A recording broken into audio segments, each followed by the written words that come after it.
I am so tired of hearing and talking about Dak Prescott. But here I sit again with another video explaining why Dak is not worth the money that he's being offered from the Dallas Cowboys. And he's ignorantly turning it down. I don't understand why. But it's not just Dak who is not worth $35-40 million a year. I don't really think that there is a quarterback in the NFL worth that kind of money. Not with the salary cap the way it is right now. Once the salary cap goes up, these types of salaries can be justified. But with the cap at under $200 million, I believe it's about $198 million for 2020. Paying one player 15, 17, in some cases 20% of your salary cap is a recipe for disaster. There's an old rule NFL general managers have been using for decades. And the rule is never pay one player more than 13.1% of your salary cap. Now, I don't know where they got 13.1% from with all the analytics that we have nowadays. I'm sure some Harvard math major somewhere calculated a Pythagorean theorem in a nerd lab and determined if you pay a player 13.1% of your cap, you can't win a Super Bowl. It got me to wondering if an NFL franchise had paid their quarterback, say, 13.2%.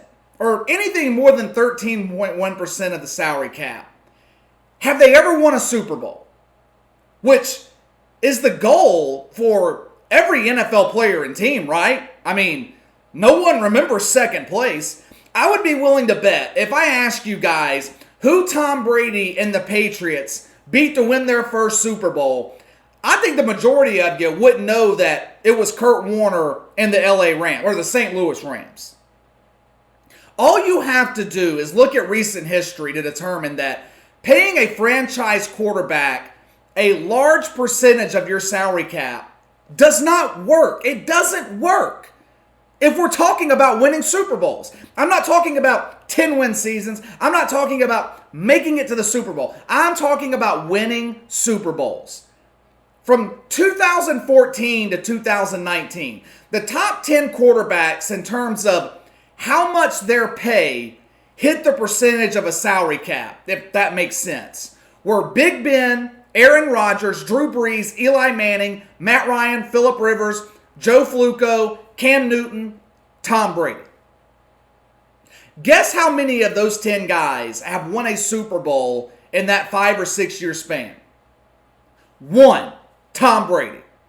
Hell, most of the guys on that list haven't even made it to a fucking Super Bowl in that 5 or 6 year span.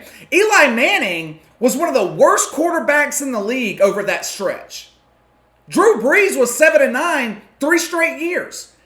It wasn't until he began to restructure his deal in 2017, take less money, that the Saints started winning and got back into the playoffs. Won the NFC South 3 years in a row. The reason they were able to do that, part of the reason anyway, is because Drew Brees took less money and they were able to pay other players.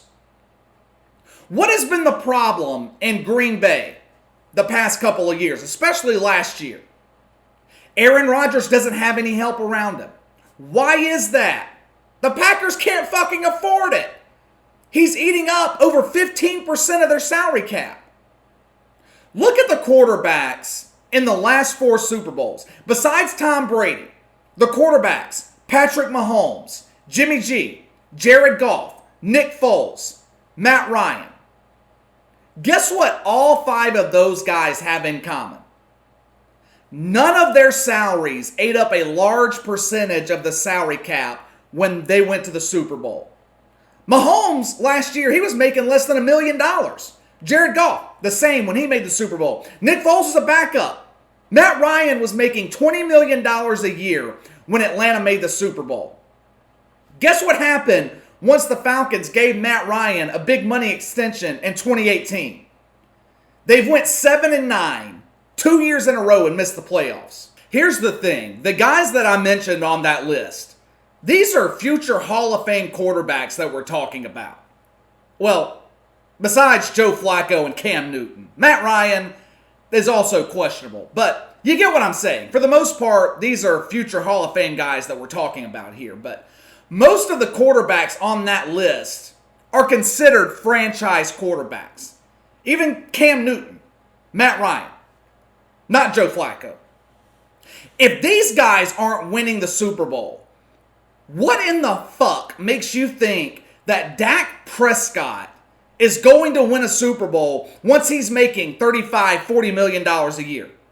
There's one report that I saw today that the 5th year of his contract in Dallas, the new offer is worth $45 million. Dak wasn't making the playoffs on his rookie deal.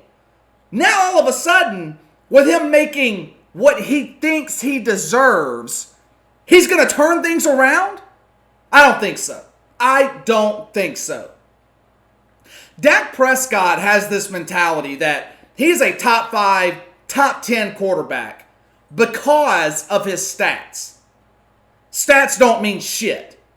Drew Brees was breaking records in 2014, 2015, 2016. 2016, he completed 70% of his passes, threw for over 5,200 yards. You know what? Didn't mean a damn thing. The Saints were 7-9 all 3 years and missed the playoffs.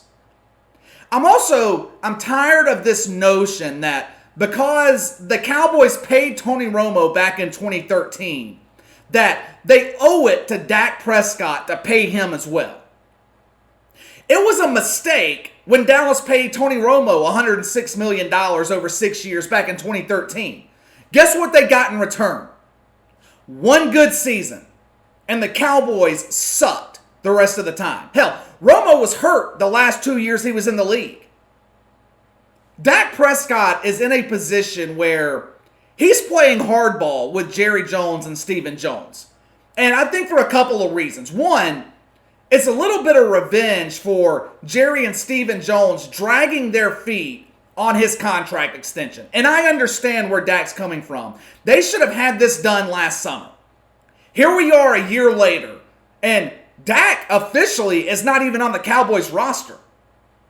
Second, the reason that he doesn't want a 5-year contract is because he knows in 2022, quarterbacks are going to be commanding higher salaries.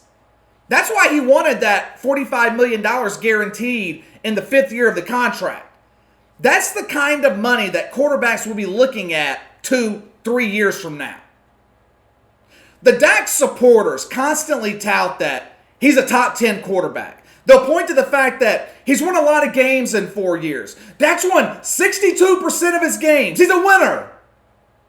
Cool it, clowns. When you take a deeper look, you realize that is very misleading.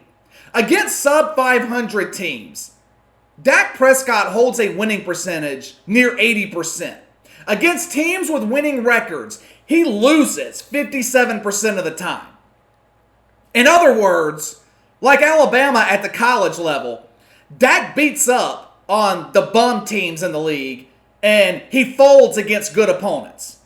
To me, this is just my opinion, a franchise quarterback is someone who elevates their team during crunch time. They step up when it matters most. Most people would look at game-winning drives as a reliable metric to determine whether a quarterback comes through in the clutch, but that's another stat that can be a little bit misleading. For example, Dak Prescott's rookie year, he was credited with a game-winning drive for their Week 13 win at Minnesota. But once you look at it, the reality of it is, Dak had little to do with that win late in the game. The Vikings fumbled a punt late in the fourth quarter, giving Dak and the Cowboys the ball at the Vikings' 8-yard line. Before that, Dallas's drives with Dak in the fourth quarter weren't going anywhere. There's a more reliable metric to determine how a quarterback performs under pressure, and it's not even a stat that's officially charted by the NFL right now. It's called the 2-minute efficiency rating. What it does, it charts the percentage of times a quarterback successfully ties or takes the lead in the game in the last 2 minutes of the fourth quarter.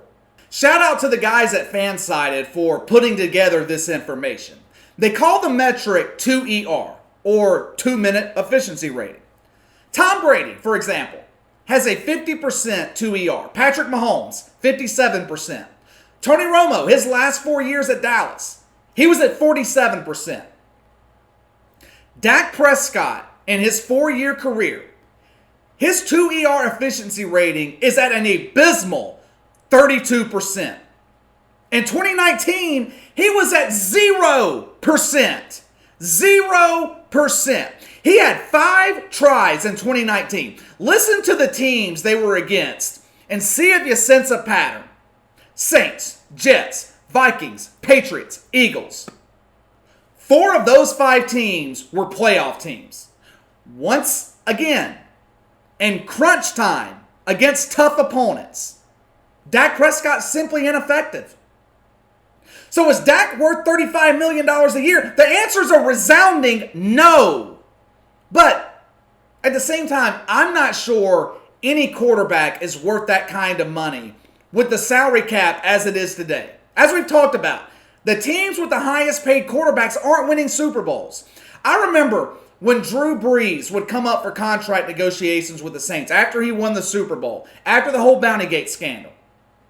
And he wanted top dollar.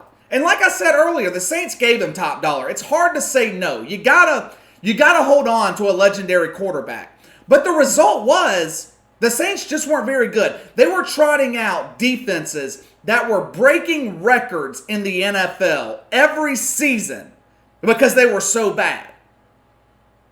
It wasn't until Drew Brees realized, like I said earlier, that he's got to take less money to help the team. That's one thing that Bill Belichick does a great job of in New England. He doesn't overpay anybody. That's why they have been so successful for 20 years, because nobody gets overpaid. If Tom Brady is not getting overpaid, then everybody else on the roster knows that they can't command top dollar. I mentioned earlier with Green Bay how we talked all last season about Aaron Rodgers and the lack of depth on the offensive side of the ball. It was the same thing in Seattle. Russell Wilson carried the Seahawks the entire season last year. Defense, bad. Offensive line, bad. He had a star receiver. I'm not going to sit here and say that I agree with the whole 13.1% rule. If a quarterback's receiving 13.2% of your salary cap, I don't think your odds of winning the Super Bowl just suddenly drop dramatically. But I do think that it is a hindrance to the team as a whole when your franchise quarterback is eating up anything over 15% of your salary cap. And history proves that point. All right, that's all for today. Make sure to hit that like and subscribe button for me. Click the notification bell to receive all notifications from the channel. I appreciate those of you that have already done so. Leave me a comment in the section below. Let me know what you think. Are NFL quarterbacks worth $40 million a year if they're eating up 17% of your salary cap? Is Dak Prescott a certified bum? I shouldn't say that. On his way to being a certified bum, worth that kind of money? Let me know your thoughts. You can follow me on Twitter at KC_BTL84. If you have any questions for me, you can email them to BTLKC84@gmail.com. And I will see you guys next time.